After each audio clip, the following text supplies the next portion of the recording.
A veces, el milagro que tanto le pediste a Dios llega, pero viene firmado por el diablo.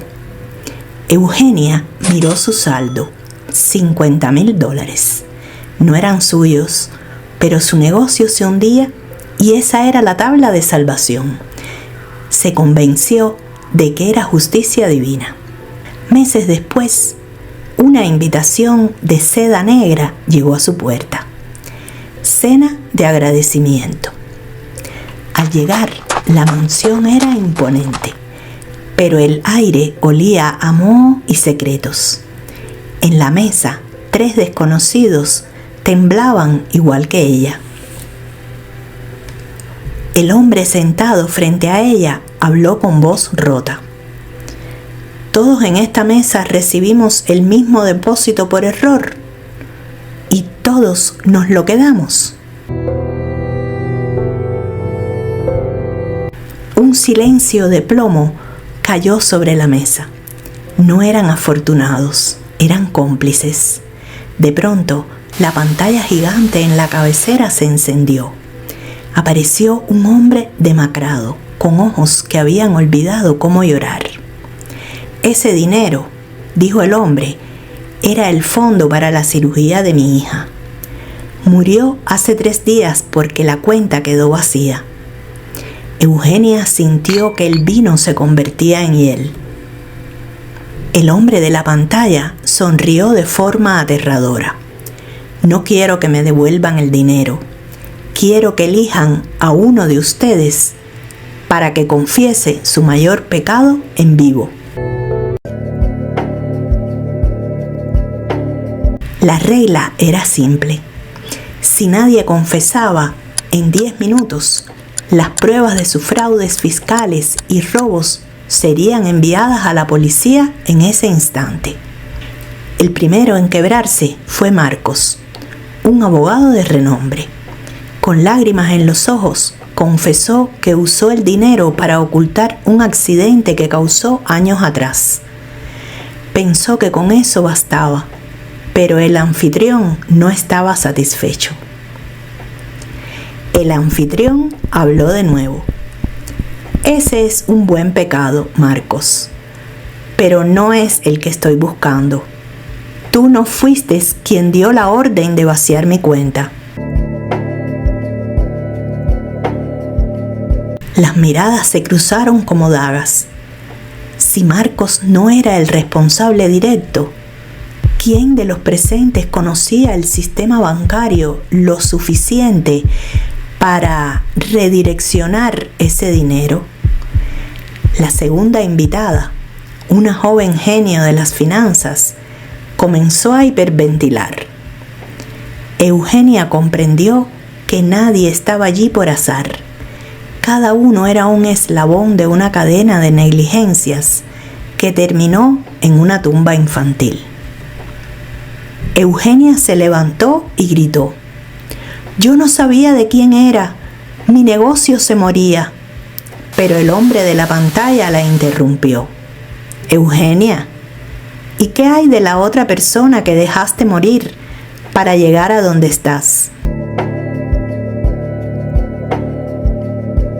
El rostro de Eugenia palideció. El anfitrión no hablaba del dinero, hablaba de la negligencia en su constructora años atrás. El silencio en la sala se volvió asfixiante. La joven de finanzas, Catalina, rompió a llorar. «Yo solo desvié los fondos porque me amenazaron. Pero en esta mesa las excusas no sirven de moneda de cambio». El anfitrión sentenció: «Uno de ustedes traicionó al resto para estar aquí. Si no descubren quién es antes de que suene la campana, nadie saldrá». La sospecha es un veneno que actúa rápido. Marcos, el abogado, empezó a revisar los teléfonos que le habían permitido conservar. «Alguien envió nuestras ubicaciones», gritó. De pronto, el cuarto invitado, un hombre que no había dicho una palabra, se levantó con una calma glacial. El hombre silencioso sacó un sobre negro. Yo no recibí el dinero por error. Yo fui quien los eligió a ustedes. Él no era una víctima, era el verdugo. Se presentó como el antiguo contador de la clínica donde la hija del anfitrión iba a ser operada. Él sabía exactamente cuándo el dinero desapareció y quiénes fueron los beneficiarios. El hombre de la pantalla dijo señalando el monitor: murió hace una semana por la pena. Yo solo estoy cumpliendo su última voluntad. ¿Saben por qué están aquí realmente? Porque el dinero que gastaron no era de una cuenta bancaria. Era el seguro de vida de un hombre que aún no había muerto. El horror alcanzó un nuevo nivel. El dinero que usaron para salvar sus empresas y sus lujos fue el precio de una vida. Catalina cayó de rodillas. Eugenia intentó buscar la salida, pero las puertas estaban selladas. El contador les puso un revólver sobre la mesa, con una sola bala. El anfitrión dejó una instrucción clara: el que confiese el pecado más imperdonable se lleva la llave de la puerta.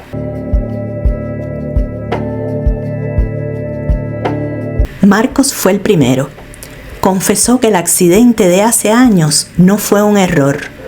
Conducía ebrio y dejó a una familia en la cuneta.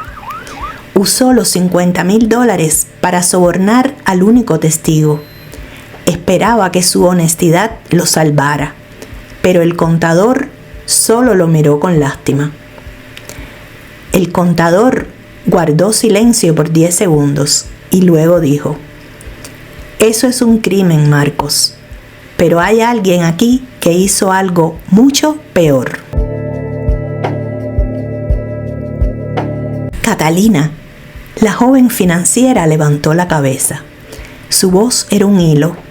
Confesó que ella no solo recibió el dinero, ella fue quien hackeó el sistema para que el error ocurriera, pero se le escapó de las manos. Yo solo quería pagar la deuda de mi madre, sollozó. El grupo la miró con odio puro. Eugenia dio un paso atrás. Entonces, tú nos condenaste a todos. Pero espera, si tú hackeaste el sistema, ¿por qué yo recibí exactamente esa cantidad? La red se volvía más compleja. Catalina confesó que el algoritmo que usó no era aleatorio. Buscaba cuentas con deudas morales. El dinero fue a parar a personas que ya habían fallado antes. Eugenia sintió que el suelo desaparecía. El contador sonrió por primera vez. La justicia tiene un sentido del humor muy oscuro. Eugenia, es tu turno. ¿Vas a contarles por qué el nombre de ese hombre te resultaba tan familiar antes de recibir el depósito? Eugenia cerró los ojos.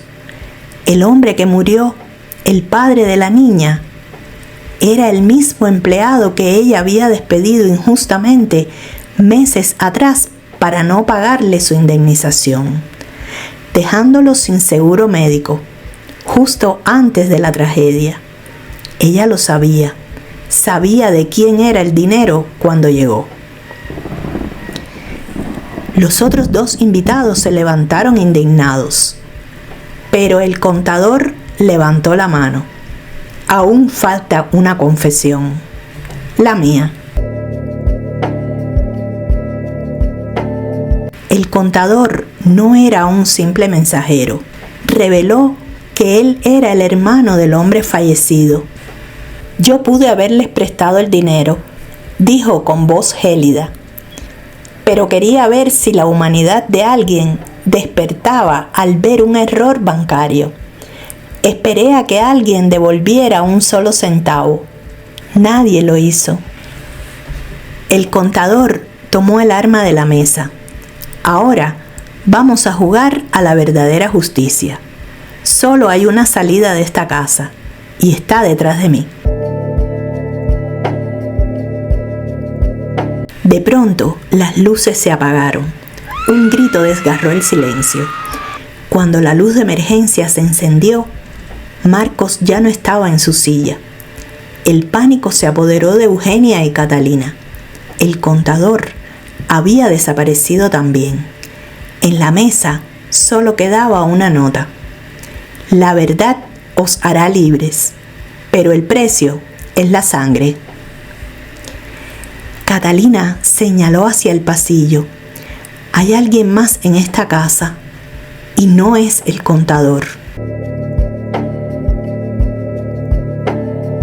Eugenia y Catalina caminaron por el pasillo infinito. Al fondo, una puerta entreabierta dejaba salir una luz cálida. Al entrar, no encontraron un calabozo, sino la habitación de una niña llena de juguetes y fotos. En medio de la habitación, Marcos estaba sentado, catatónico, sosteniendo una muñeca. Marcos susurró sin mirarles. Él no nos quiere matar. Quiere que nos convirtamos en ella.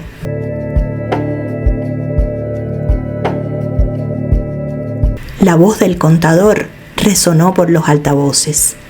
Tienen una opción. Pueden irse ahora mismo. Las puertas están abiertas. Pero si se van, el dinero que usaron será cobrado de la vida de las personas que más aman. O pueden quedarse aquí y trabajar para mi fundación el resto de sus vidas, devolviendo cada centavo con su esfuerzo. Catalina corrió hacia la puerta. Marcos se quedó inmóvil. Eugenia miró hacia atrás y vio algo que le heló la sangre. Afuera, en el jardín, Eugenia vio a su propio hijo jugando cerca del coche del contador. El mensaje era claro. No era una amenaza vacía. La libertad tenía un costo que ella no podía pagar. Catalina se detuvo en el umbral, dándose cuenta de que sus pecados no se borraban cruzando una puerta. El contador apareció detrás de Eugenia. ¿Qué vale más, Eugenia? ¿Tu éxito o su vida? Uno a uno, los invitados regresaron a la mesa. La codicia inicial se había transformado en una rendición absoluta, no por bondad, sino por un miedo que los purificaba. Firmaron los documentos que les entregó el contador. Entregaban todas sus posesiones a la Fundación para Niños Sin Recursos. Se quedaron sin nada, pero recuperaron su humanidad. Cuando terminaron, el contador les dijo: pueden irse, el trato está hecho. Pero, Eugenia, hay algo que debes saber sobre ese depósito. El contador le entregó un último papel. No era un contrato, era una carta de agradecimiento escrita a mano por su hermano antes de morir. La carta decía: sabía que usarías el dinero, Eugenia. Te lo envié a propósito, porque sabía que eras la única con la fuerza suficiente para hacer que este sistema de justicia funcione. El contador se marchó, dejándolos solos en la mansión. Eugenia miró a los otros y dijo: esto no ha terminado. Tenemos una deuda que pagar. Eugenia no volvió a su empresa. Catalina y Marcos tampoco. Pasaron el resto de sus días trabajando en el anonimato, transformando su culpa en servicio. A veces, El karma no viene a castigarnos, sino a recordarnos quiénes somos realmente cuando nadie nos mira. El dinero puede comprar casi todo, excepto una conciencia tranquila. ¿Y tú, si mañana despertaras con una fortuna que no te pertenece, qué harías? ¿Qué sentiste al ver cómo sus vidas se desmoronaban para poder sanar? Déjamelo en los comentarios.